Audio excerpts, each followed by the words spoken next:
जिस तरीके से पूरी दुनिया में हर चीज़ को बेचने और ख़रीदने की मार्केट होती है, उसी तरीके से आपके पास एक पैसे की भी मार्केट होती है या फिर कैपिटल की भी मार्केट होती है कि आपके पास जो फाइनेंशियल मार्केट होता है उसका मकसद क्या है।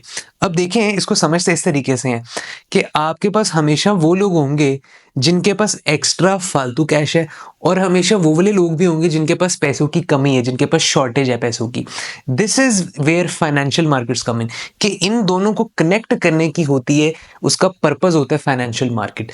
अब फाइनेंशियल मार्केट चलती किस तरीके से, उसमें क्या क्या होता है, उसको हम देखते हैं। इंटरनेशनली सिर्फ दो ही फाइनेंशियल इंस्ट्रूमेंट्स हैं जिसका काम यही है कि जिसके पास पैसे की तादाद ज़्यादा है और जिसके पास पैसे की शॉर्टेज है, आप उनको डायरेक्टली लिंक कर दें। अब ये दो फाइनेंशियल इंस्ट्रूमेंट्स कौन से वाले हैं? इसमें सबसे पहले आता है आपके पास बॉन्ड्स।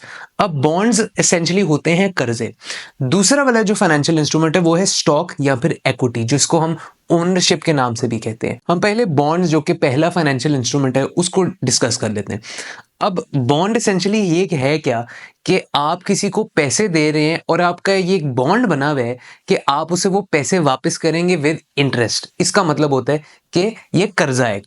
अब कर्जे में दो हिस्सेदार होते हैं, एक होता है कर्जा देने वाला जिसको हम लेंडर कहते हैं, और एक होता है कर्जा लेने वाला जिसको हम बोरोअर कहते हैं। अब जो लेंडर है वो कोशिश करेगा कि उसे ज़्यादा से ज़्यादा रिटर्न मिले, राइट, और जो बोरोअर है, वो जो कर्जा लेने वाला है, वो कोशिश करेगा कि उसे कम से कम रिटर्न देना पड़े उस पैसे की मद में, क्योंकि जो पैसे लेने वाला है, जो कर्जा लेने वाला है, उसने वो रिटर्न भी तो करना है इंटरेस्ट रेट के साथ। अब जहाँ पे ये लोग मिल जाएं उसको हम कहते हैं इंटरेस्ट रेट। अब बोरोअर के लिए वो पेमेंट है इंटरेस्ट की, और जो लेंडर है उसके लिए वो रिटर्न है। इसकी मिसाल हम इस तरीके से ले लेते हैं कि फ़र्ज़ करें कि अगर मुझे 100 रुपये चाहिए, या तो मैंने कोई इन्वेस्टमेंट करनी है, या तो फिर हो सकता है कि मैंने कोई चीज़ खरीदनी है, लेकिन मेरे पास पैसे नहीं है। अब जो लेंडर है वो मुझे 100 रुपये देने के लिए तैयार है, लेकिन एक रिटर्न के ऊपर, क्योंकि वो अगर कोई पैसे दे रहा है तो वो चाहेगा कि उसके ऊपर थोड़ा सा उसे रिटर्न मिले। अब वो अगर कहते हैं कि मैं तुम्हें 100 रुपये दे रहा हूँ, लेकिन तुमने मुझे इसको 10% के इंटरेस्ट के साथ देना है, इसका मतलब ये है कि उसने मुझे 100 रुपये दे दिए, लेकिन मैंने उसको 100 का 10%, 110 रुपया मैंने उसे वापस भी करना है। तो ये है इंटरेस्ट रेट। अब इंटरेस्ट रेट में होता ये है कि इंटरेस्ट रेट अगर ऊपर चला जाता है तो जो लेंडर है उसके लिए उसका रिटर्न बढ़ जाता है पैसे देने के लिए, लेकिन जो बोरोअर है जिसने पैसे लिए हुए उसके लिए पेमेंट भी बढ़ जाती है, उसके लिए कर्जा लेना महंगा हो जाता है। और अगर इंटरेस्ट रेट नीचे चला जाता है, इसका मतलब ये है कि जो बोरोअर है उसके लिए उसकी पेमेंट कम हो जाती है, उसके लिए पैसे की कीमत कम हो जाती है, लेकिन जो लेंडर है उसके लिए रिटर्न भी कम हो जाता है। दूसरी जो फाइनेंशियल इंस्ट्रूमेंट है वो है स्टॉक या फिर इक्विटी। इसमें आप कर्जा नहीं दे रहे, लेकिन आप इनफैक्ट पैसे दे रहे हैं कंपनी का हिस्सा लेने के लिए।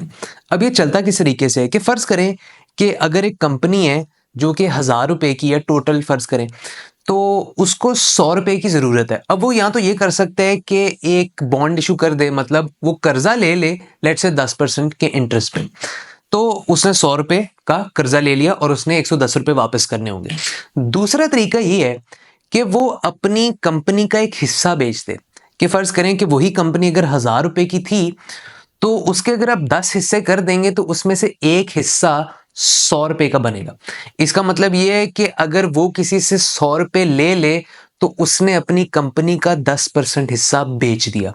अब ये एसेंशियली क्या है, इसको ही हम स्टॉक कहते हैं, कि ये हम रोज़ इनफैक्ट करते हैं, हम रोज़ देखते हैं कि जो पार्टनरशिप्स होती हैं वो एसेंशियली स्टॉक ही होती है, वो स्टॉक मार्केट की होती है, उसको हम इक्विटी कहते हैं। कि आपने पैसे दे के कंपनी का हिस्सा खरीद लिए, आपने अपना राइट ले लिया है कंपनी के प्रॉफिट्स का। कि फ़र्ज़ करें कि अगर कंपनी का 100 रुपया प्रॉफिट होता है, इसका मतलब ये है कि अगर आपकी 50% ओनरशिप है तो 50 रुपये आपको मिल जाएंगे। ये होता है स्टॉक। इस स्टॉक को हम डिटेल में अगली कुछ सीरीज़ बनाएंगे जिसमें हम वन बाय वन फंडामेंटल समझेंगे कि स्टॉक एसेंशियली होता क्या है, वो काम किस तरीके से करता है, और आप एनालाइज किस तरीके से कर सकते हैं।